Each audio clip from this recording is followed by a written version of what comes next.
2025 북중미 월드컵 본선 진출을 위한 아시아 최종 예선이 이제 2경기. 남은 상황에서 대한민국의 9번째 경기가 이라크에서 열리게 되었습니다. 낮 기온이 40도가 훌쩍 넘는 이라크 바스라에서 경기하게 되는데 현지 기준으로도 밤 9시가 넘는 시간에 경기를 하게 됩니다. 그나마 경기 시작 시점의 기온이 31도입니다. 습도는 거의 없기 때문에 경기를 하기에는 큰 문제는 없습니다. 한국은 B조에서 2위로 내려앉은 상황입니다. 요르단이 오만과의 경기에서 3대0 대승을 거두면서 승점이 16점으로 동점이 되었고 골 득실에 밀려서 지금 2위가 된 것입니다. 현재 대한민국이 월드컵 본선에 진출을 못할 거라고 예상하는 경우는 거의 0%라고 해도 과언이 아닐 것입니다. 그런데 분명한 건 아직 결정된 건 아무것도 없다는 것입니다.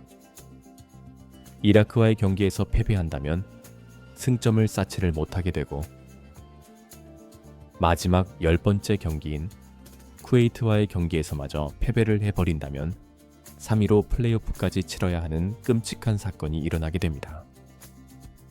중국을 월드컵 본선에 나가게 하려고 본선 진출 국가를 48개국으로 늘리고 아시아에 8.5장을 부여했었는데도 이렇게 월드컵 본선 진출이 어려워서야 되겠습니까? 중국은 남은 2경기를 통해서 조 3위라도 노려보려고 했고 특히 신태용 감독을 경질시킨 인도네시아를 격파해 주기를 바라기도 했지만 욕심이 너무 컸습니다.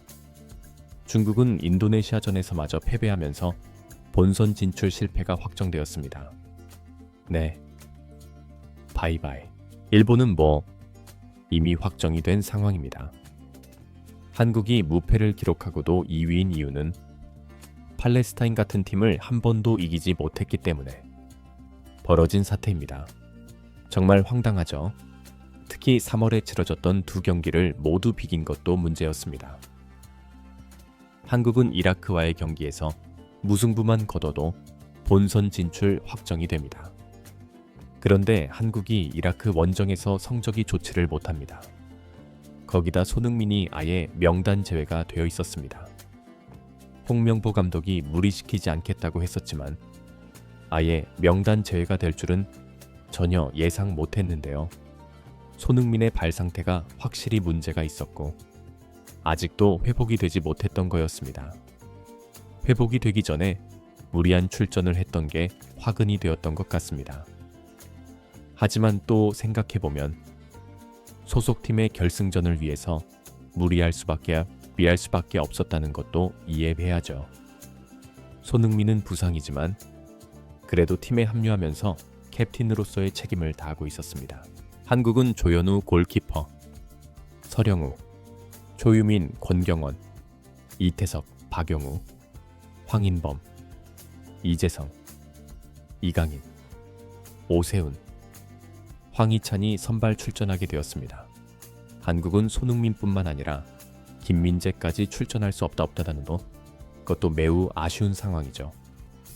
김민재는 부상 중에도 위넨팀에 충성했는데 오히려 비난을 당하는 황당한 상황이고 클럽 월드컵도 출전할 수 없을 정도의 상황입니다. 그리고 황희찬이 선발 출전인 게 좀 의아했는데 소속팀에서 완전 외면당하면서 거의 3개월 만에 경기 출전하는 건데도 홍명보 감독은 황희찬을 선발 출전시켰습니다. 이라크의 홈 경기장은 12년 전에 지어진 최신 경기장이라서 오히려 월드컵 본선 실전 경기라고 해도 되겠더라고요. 경기 초반 이라크는 한국을 몰아붙이려고 매우 적극적으로 임했습니다. 어디가 더 강팀인 건지 모르겠더라고요. 한국은 여전히 패스가 느슨하기도 하고 자주 끊기면서 갈 길이 좀 멀어 보였습니다. 5분쯤부터는 한국의 점유율이 점점 높아졌지만 볼이 이강인에게 많이 갈수록 좋은 경기가 될 것이라고 봤는데 오른쪽보다 왼쪽에 더 치중되었습니다. 문제는 황희찬이 진짜 너무 투박하다는 거죠. 왜 황희찬이 선발인지 이해 안 갈 정도였습니다. 스피드마저도 밀렸습니다. 한국은 별다른 공격이 없다가 26분에 변수가 발생합니다. 이라크 공격수가 조유민과의 경합 중에 발을 높이 들었고 조유민의 얼굴을 긁어버리면서 경고를 받게 되었습니다. 그런데 VAR이 가동되면서 퇴장을 주었습니다. 조유민이 얼굴이 긁히면서 피까지 흘렸고 누가 봐도 선수를 위협하는 장면이었기 때문에 정당한 퇴장이었습니다. 이렇게 되면 한국이 원하는 최소 무승부가 매우 가까워진 거죠.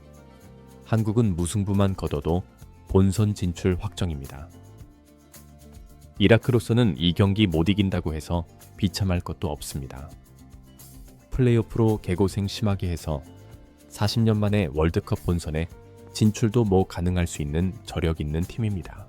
이라크가 한국에게 수적 열세의 기회를 주고 나서부터 득점 찬스가 생기게 되었습니다. 골이다 봐라 하는 순간 골이 아닌 거예요. 31분에 황인범의 완벽한 어시스트가 있었는데 황희찬이 노마크 상황에서 왼발 슈팅으로 그물까지 움직였습니다. 그래서 골을 넣고 세리머니를 안 한 건 줄 알았는데 아니었습니다. 골대 옆으로 슈팅을 한 겁니다.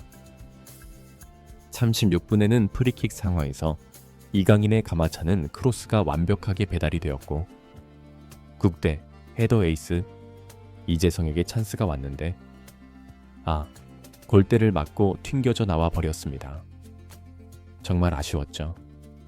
그리고 전반 종료 직전에 이강인이 마음먹고 중거리 슈팅을 했는데 이마저도 골대를 맞으면서 퀄리티 높은 슈팅 찬스들이 결과를 만들지 못했습니다. 박용우의 중거리 슛도 나쁘진 않았는데 골키퍼 정면으로 찬 걸 잘 찼다고 하긴 좀 그렇잖아요. 과정 자체는 그리 흥미롭지 못했지만 슈팅 찬스들은 퀄리티가 높았습니다. 한 골이라도 나왔다면 달랐겠죠. 기억해야 할 것은 한국은 지금 10명과 싸우는데도 한 골도 못 넣었다는 거. 네, 질책받아 마땅하죠. 홍명보 감독은 후반전에 경고를 받았던 박용우를 빼고 K리그에서 좋은 활약을 하고 있는 김진규를 투입시켰습니다. 이라크가 더 많이 뛰었기 때문에 체력적으로 더 불리한 상황이죠. 김진규는 3년 만에 국가대표 발탁이었는데 홍명보 감독이 뭔가를 봤나 봅니다. 경기는 한국이 완전히 주도했습니다. 너무 당연한 말이죠. 김진규가 들어오고 중앙에서 패스 플레이가 제대로 이루어지면서 이라크를 더욱 힘들게 했습니다. 경기는 점점 황희찬 쪽은 활용도가 거의 없었습니다. 후반 15분까지도 골리앗 상황. 사실 이라크 입장에서는 무승부나 패배나 별로 달라질 게 없습니다. 승리만이 그나마 2위에 오를 수도 있는 기회를 얻는 거였죠. 그래서 지키는 게 아닌 사력을 다한 이라크였습니다.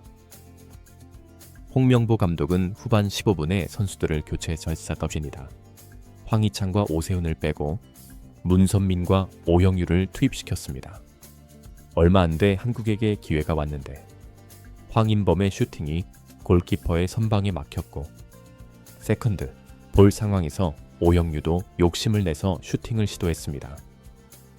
나쁘지 않았어요. 그리고 원하고 바라던 선제골이 63분에 터집니다. 김진규, 서령우, 이강인의 패스 플레이가 빛을 발했습니다. 서령우가 컷백한 것을 이강인이 김진규에게 내줬고 교체 투입된 김진규가 득점에 성공한 것입니다. 홍명보 감독의 용병술. 네, 또 성공 이강인의 도움이었습니다. 이라크는 더 급해졌죠. 이라크에게는 오로지 승리만이 필요한 상황이니까요. 이어서 이재성에게 또 한 번 헤더 슈팅 기회가 왔는데 이번엔 선방에 막히면서 득점에 또 실패하고 말았습니다.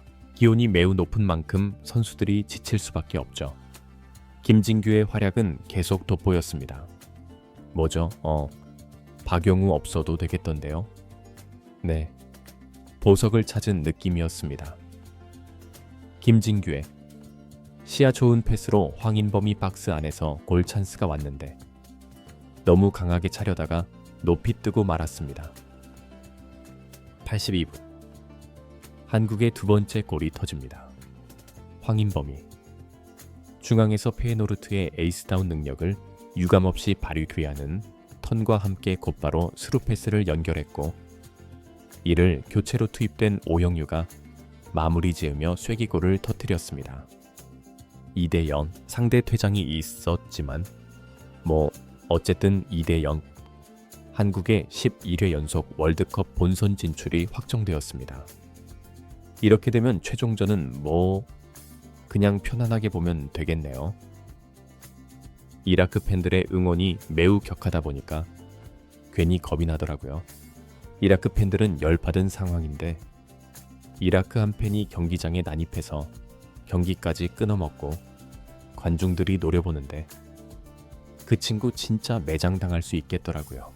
월드컵 최종 예선이 뭔가 좀 싱거운데요. 자, 여러분 한국 월드컵 본선 진출 확정됐습니다.